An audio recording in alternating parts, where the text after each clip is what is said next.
Valentine's Day, the one day out of the whole year in which we make a celebration for our significant other. Show our love, show our gratitude, show full emotions. Whether you have some sweet treats that you share, buy roses, whether you have that special candlelight dinner and end the day off in a candlelight bath or jacuzzi. Nothing says I love you more than that, and on the day of Valentine's Day. But is there a darker side to Valentine's?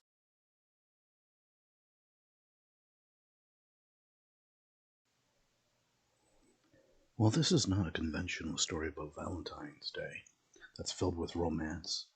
It's a fascinating take on a tradition that is widely celebrated on February 14th in many countries around the world. Strange, but true.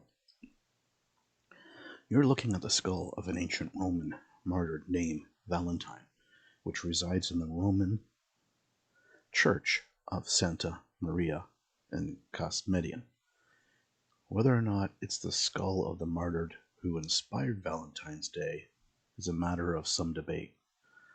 To put it mildly, bound up in the debate is the unexpected history of one of the world's most curious holidays. Let's start from the beginning. Who was St. Valentine? The better question is, who were? Depending on who's counting, there are between 12 and approximately 14 St. Valentines, including a Spanish hermit and a woman, Valentina. Turns out, it was a pretty common name during the late antiquity. As far as anyone can tell, the St. Valentine of Valentine's Day was one of two guys preaching the good word in Rome in the 3rd century. One of these two was martyred on February 14th, 269, thus giving us the date for his eponymous day, basically. So what did this guy maybe I should mean guys, have to do with love, greeting cards, and overpriced restaurants? Absolutely nothing. After he was killed, Valentine's remains sat in the catacombs of San Valentino for a while before moving to Santa Maria in Casmedian, or the Basilica of Saint Valentine in Terni if you support the claim of the other Valentine, where they were visited by pilgrims for many years. They probably would have remained venerated, but somewhat ominous relics for the patron saint of beekeepers and people suffering from the plague had it not been for Chaucer. So what does an English medieval poet have to do with Roman martyred? Geoffrey Chaucer has nothing to do with Roman martyr, but he has a lot to do with English literature, and that's how he created the connection between St. Valentine and love celebrations.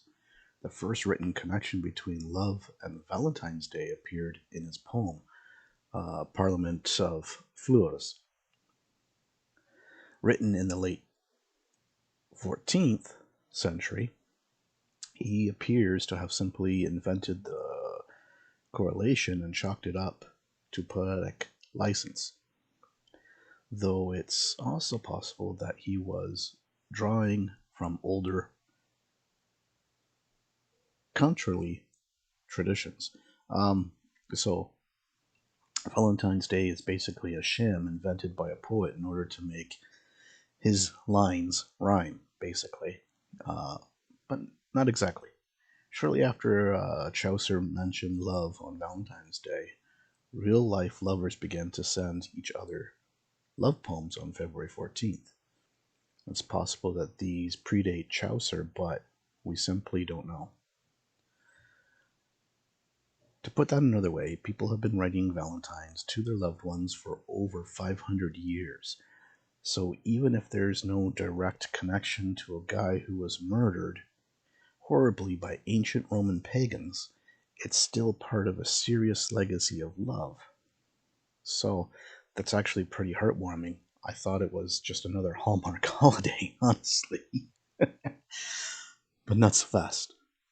Modern Valentine's Day is much a product of various industries that benefit from it, namely stationery, chocolate, flowers, and jewelry. Every year, billions of dollars are spent on these items, even in countries where Western holidays are frowned upon or outlawed, have been seen an upsurge in Valentine's Day gifts in recent years. For instance, in Saudi Arabia, where the holiday is illegal, there is a thriving black market for red roses and heart shaped chocolates in February. Interestingly, in Japan, possibly due to a translation error in an early chocolate ad, the holiday was imported from the United States after the Second World War.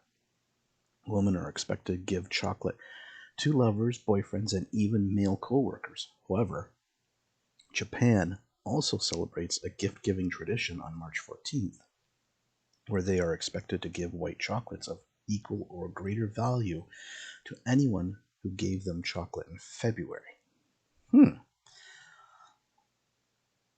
All of this for an old skull sitting in a church in Rome? Not just any old skull. That skull relics comprised the backbone of Rome's original tourism industry, which sprung up during the Middle Ages and was based around Christian pilgrims who came to visit the city's many churches and holy sites. Relics in particular became huge tourist draws because of the miraculously powers that they thought to contain, some of which could be transferred to the faithful who came in contact with them. In our less credulous times, relics have lost some of their ability to draw visitors, but they basically remain impressive nonetheless, and sometimes macabre additions to many of the churches in Rome. So basically, we look back on the Valentine's Day and basically what I've just kind of basically said, that two different Valentine people, two males, basically killed or martyred, depending which way you want to say it, but killed for their beliefs because they did not want to succumb or renounce their faith in which they were following or doing, thus being killed on that particular day and bloodied a lot of things. So that kind of brings you into a little bit more modern time, and going back to in the 1970s, maybe it came before that. I don't have the notes in front of me. To a movie called My Bloody Valentine. It was remade not too long ago and gives a different twist with a horror meaning to what we call the Day of Love, Valentine's Day.